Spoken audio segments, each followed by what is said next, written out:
Teaching made easy. Hello po my dear co-teachers.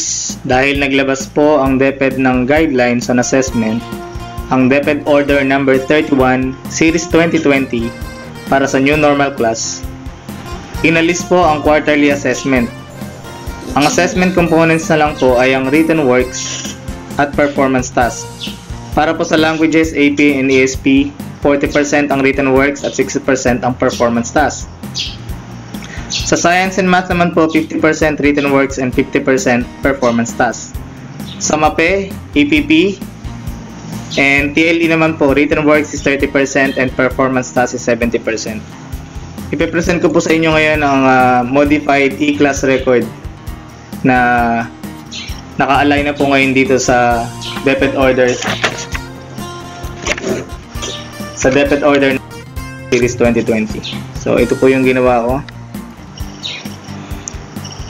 Ito po, magsisimula tayo sa input data para sa learner's name. Dito nyo po i-enter yung last name and first name and pwede rin po middle name. For example po, ang middle name niya ay Espino. So, ayan, automatic na po yung middle initial. So, pwede nyo pong lagyan ng address. Nasa inyo po yan. Mas maganda po kung malalagay nyo siya ng address, age, birthday, and po. Ito po yung mga other information para sa bata. So, pwede natin i-change yung section. Meron po yung drop-down list para sa school po namin. Kaya lang, dahil nasa ibang school naman po kayo, so pwede natin palitan naman to. Halimbawa, 9 Masikap. For example, ayan. Teacher, napapalitan po yung pangalan yan. Kaya na po bahala magpalit. Dito naman po, yung iba po kasi mayroong subject na wala po dito sa list. Kayo na lang po ang maglagay kung anong subject po yun. For example po, yung isa kong kasamahan dati, nagpadagdag siya, may subject siyang Spanish. So, nailagay ko rito. Ngayon po, kung meron pa po kayong ibang subject na wala naman po dito sa drop-down list, pwede nyo pong ilagay dito sa reserved subject 1, reserved subject 2. Once ilagay nyo po dyan, mapapalitan po ito, yan. Palitan nyo na lang po yung pangalan, mapapalitan po siya. Dito nyo po palitan, tapos palitan nyo na lang din po ito. Para po dito sa may first, second, third, and fourth quarter. Automatic na po siyang mag-change. So, dito po sa ginawa natin ay kung anong subject po ang pipiliin natin. For example po, yung MAPE. Ayan. Pag pinili po natin yung MAPE, tingnan po natin. Makikita natin, written works 30%, performance tasks 70%. Tingnan po natin yung guidelines. So, tama naman 30 tsaka 70. Palitan po natin ng science or kaya math. So, piliin po natin yung science or math. So, pag pinili ko po itong, for example, science, and po, science, tingnan po natin. Naging 50%, 50%. So, nagpapalit po yung, ayun o. Nagpapalit po yung percentage allotted para sa written works and performance tasks. Automatic na po siya. Yun po yung kainaman nitong ating E-class record. Isa pa po, testing naman po natin sa may language. For example, English. English na, palitan natin. The subject is English. Kaya Filipino na lang. Filipino. 40-60. Tingnan po natin kung 40-60 nga siya. Ayan po, 40-60. So, okay naman po siya. Nagpapalit naman. Ayan. So, naglagay na po ako ng mga data dyan. Dito nyo ilalagay yung highest possible score. Dito naman po kung anong klaseng, anong type po ng test yung binigay nyo yan. Bawa homework, quizzes, mga ganyan po. Ano? So, performance test. Ayan. So, automatic naman na po siya. Meron na siyang grade. And then sa dulo po, nagdagdag ako rito. Ayan siya. Meron siyang remarks. Ito initial grade, tapos quarterly. Ayan. Makikita niyo po, pagka failed, nagdagdag po ako dito sa may gilid ng remarks, kung pass or failed. Kapag bumabagsak po, may failed po sa may gilid. Pwede nyo na po itong hindi isama sa may, pag nag-print po kayo, huwag nyo na po siya isama. Tingin nyo lang po rito kung ilan yung ilan yung bumagsak o kung meron man pong bumagsak. So, dito po sa mga excess, pwede nyo naman na po itong i-hide. Bawa, sumobra naman na kayo. Yan. I-hide na lang po natin. Ayan, i-hide naman po. Huwag nyo pong i-delete, ayan nyo lang po naka-hide. Ayan, so okay na po siya, no? Ayan, meron siyang pangalan dito sa ibaba. Okay, kung mapapansin nyo po sa may first quarter, meron nakalagay na si photo. Pag kinlik nyo po yan, wala po kayong makikita ang photo. Ito po, photo student 1. Tudlas Iron Wilmer. So, yan siya. So, wala. So, ang gagawin nyo po, pwede nyo po, ito po optional, pwede nyo pong lagyan, pwede hindi. Nasa sa inyo po yan. Halimbawa po, gusto nyo siyang lagyan po natin. So, mag-i-insert lang po tayo ng picture.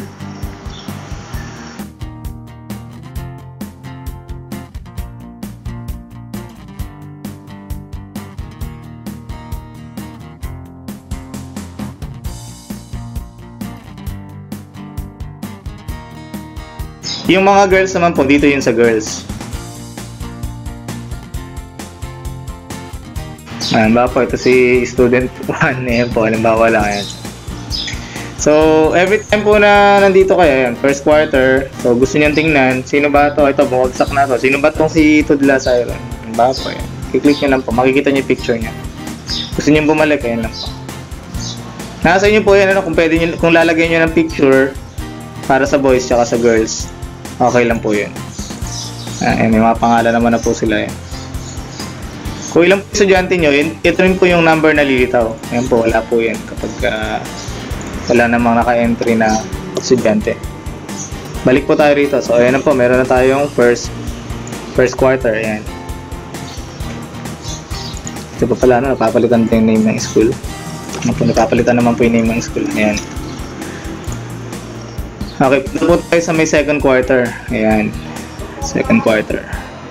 Pwede po nating, baka po, lagyan natin. 25-19. So, project 2028. Ayan. Tingnan po natin sa may second quarter. Makita nyo po, pass. Tapos meron po nakalagay rito, second quarter minus first quarter. Naglagay po ako dito. Tingnan po natin difference ng second quarter and first quarter. So, 13. Ito naman po mga negative. Ibig sabihin po, pag kulay pula, negative, bumaba. Ito po, tumaas siya ng 13 points.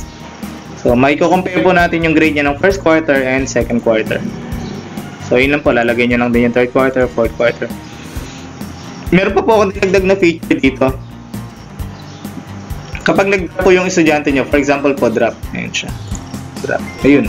Nagiging drop na po siya. Ito sa may dulo. Ayan. Pwede rin pong transferred out. Ayan. TO, transferred out. So, hindi po tayo mamamali ng bigay sa mga subject teachers. Pag nag-submit po kayo, makikita po nila na drop po talaga yung bata or naka-transferred out. Tanggalin na po natin. Handa naman yan. Ayan. Punta po tayo dito sa summary of quarterly grades. Ayan po yung summary of quarterly grades. Wala po kasing laman yung second quarter at third quarter. Second, third, and fourth po walang laman kaya mababa, puro bagsak pa po sila. Tapos po, pagka po nalagyan na yung first, second, third, magkakaroon po ng target grade dito. Lumilitaw po ang target grade kapag nalagyan na po ang third quarter. Ibig sabihin, yun po yung target grade ng bata para sa fourth quarter para pumasa siya. Ayan po. Punta po tayo sa may ranking. Ang ranking naman po, ayan. Ito po yung first quarter ranking. Ito yung boys, ito yung sa girls. Lahat na yan. So, pag nirank po natin yan, click nyo lang po ito. Ito pinaka-drop down na ito. Tapos ilagay nyo, select nyo lang, click nyo lang yung sort smallest to largest. Para umibabo po yung 1, nasa ilalim yung pinaka-malaking number. So, ayun, nasa ibabaw yung 1. Kulay pula po yung top 10. So, ito na po yung top 10 nyo. Ayan po siya.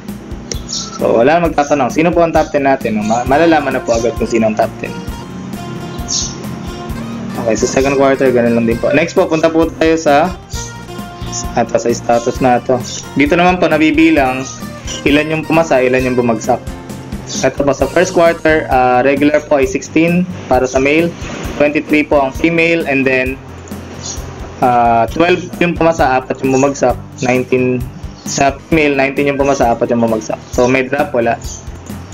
Kung i-drop po natin siya, halimbawa po, i-drop natin, tingnan po natin yun. Kung nandun nga sa status. Ayun po, nagkaroon ng isang drop sa mail. So, na-count pa rin po niya, no?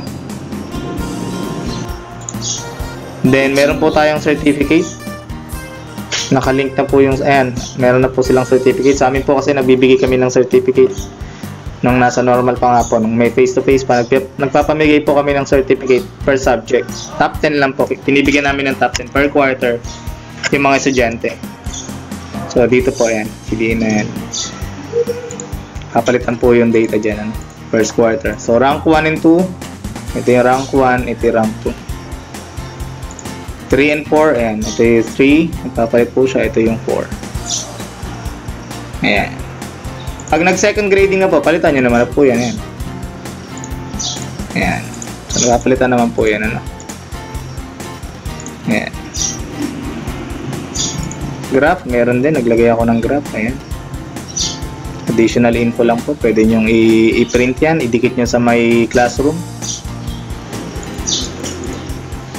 Okay. Meron pa po ako ditong idinagdag. Ito po kasi ay naka zero base. Kung ayaw nyo po ng zero base, sakali naman po, may adjuster naman po ito. Pwede nyo i-adjust. Meron po dito sa ilalim. Pero alam ko po, zero base ang kuha natin eh, no?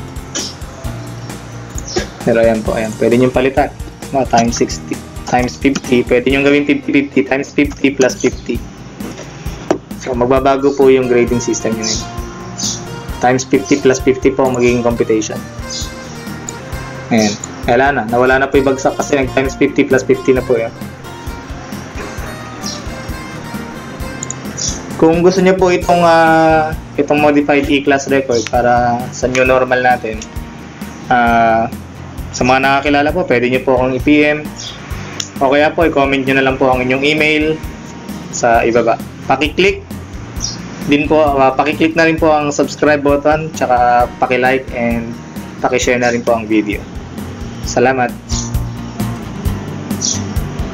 Click the subscribe button and the notification bell for more updates about our videos.